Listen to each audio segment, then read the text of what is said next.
You're listening to Soap Dirt, the latest in television entertainment news. Hey there, Days of Our Lives fans. It is Melinda from Soap Dirt with your Days of Our Lives full edition of the weekly spoilers for Monday, July 10th, all the way through Friday, July 14th. There is a lot to unpack here. We've got a funeral that shouldn't be happening. We've got somebody asking to be remanded to a mental asylum. We've got a custody battle coming. We have got some people realizing that things may not be as they seem. And we've got somebody packing to move out of their home. We're going to dig into all of this, but if you haven't already, please reach down, click that subscribe button so you don't miss any of our Days of Our Lives spoilers, casting news, and more. All right, let's dig in. Our first spoiler for Monday, July 10th, which is season 58, episode 211, is that Alex Kiriakis packs his bag and leaves the family home. I'm certain that things are pretty stressful since Maggie fired him and then decided to rehire him, but he's gone over to Basic Black, and then he and Brady just sealed the deal with Yuri, the guy that he couldn't seal the deal with for Titan. So Maggie's on fire, and I'm sure Alex doesn't want her to kill him in his sleep, so he is going to move out. I wonder if he's going to end up over at the Salem Inn with everybody else in town. We also have Brady Black finding out that his daughter Rachel Black is missing as the week begins on Days. And we've got Xander Cook and Chloe Lane getting intimate, doing their business in bed when somebody interrupts. My question is there a chance that someone is Sarah Horton, ready to show her baby bump and reclaim her man? I certainly hope so.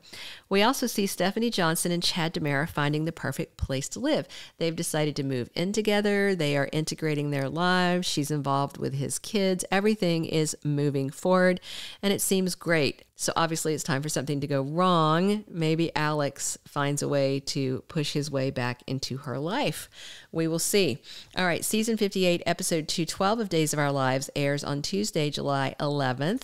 And we have Wendy Shin really angry at her brother Li Shin. Gee, I wonder what she's mad about. Well, I don't know. Maybe it's him trying to brainwash someone into murdering his ex-wife's fiance. I mean, a little awkward, especially since Wendy just had told Tripp or Johnny, one of them, that Gabi is the closest thing she's ever had to a sister. She's very fond of her, and then Gabi wound up leaping on the assassin's back that her brother had programmed to kill Stefan. I mean, how does Li even explain himself to his sister at this point, or his dad? I mean, it's just so messy, and it's a lot of fun.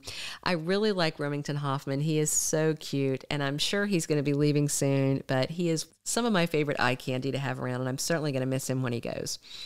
We also see Stefan DiMera very upset with Gabi Hernandez on Tuesday. And again, I wonder what it's about. I don't know. Maybe because his fiance jumped onto a big guy's back, a guy who is wielding a gun and ready to commit murder, and she just jumped on his back. That was probably a really fun scene to film, I have to imagine.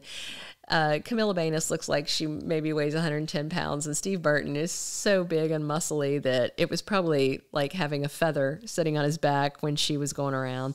And he's probably very upset that she risked her life, but Gabi is going to be unrepentant.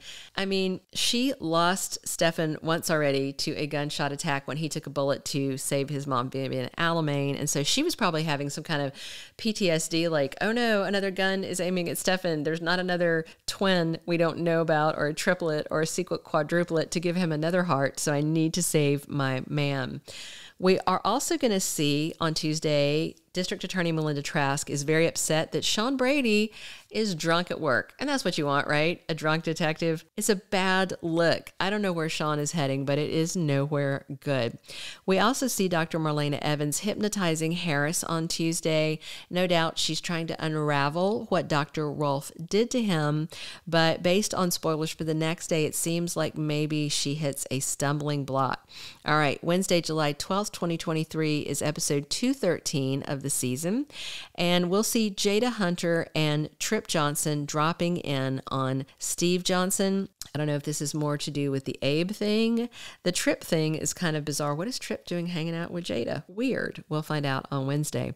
Harris Michaels asked Doc to put him in Bayview on Wednesday. I think he is very worried about being a threat to Salem society. He doesn't know everything that Dr. Rolfe did in his head, but the brainwashing obviously succeeded to some extent because he showed up to the engagement party waving a gun around, and after a little bit of villain monologuing, he was going to kill Stefan. So he doesn't want to hurt anybody. He's furious about this thing. Luckily, it was only Megan that got shot, and Megan is off the show as of July 6th, at least for the rest of 2023. But he obviously doesn't trust himself and wants to be locked down until he's certain that all of that evil work that Dr. Rolfe did on his brain has been flushed out. On Wednesday, we're also going to have Wendy Shin finally deciding between Tripp and Johnny. Who is she going to choose? It seems like she's been getting a lot more action from Tripp and has been spending a lot more time with him. So I would honestly be super surprised if she chose Johnny, but you never know. The heart wants what it wants, and it'll be very interesting to see how it goes. If she cuts Johnny loose, he might be knocking on Chanel's door very soon. We also have Shawn Brady continuing to circle the drain midweek. Maybe after this confrontation with DA Trask, he goes off and does something else bad.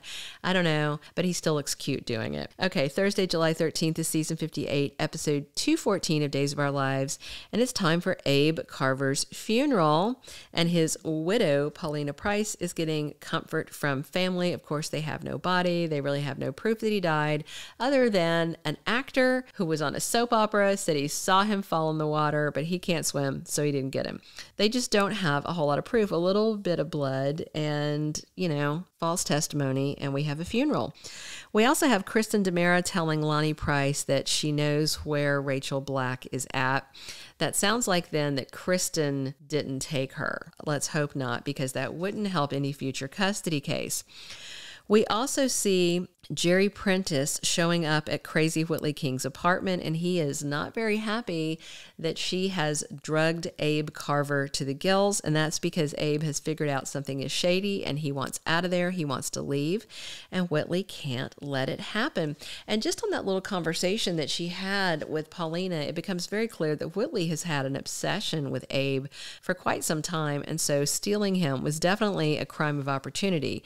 It sounds like she had the hots for him for a while, and then it was like, oh, here he is, head wounded at the hospital. Ka-ching, and she just stole him. We're also going to see John Black telling Patch that he had another bad dream about Abe. This is really haunting both men, and maybe they're starting to realize something is really off here. As the week in Salem closes down on Friday, July 14th, it's episode 215, and we have Abe high as a kite and hallucinating, which is very bizarre.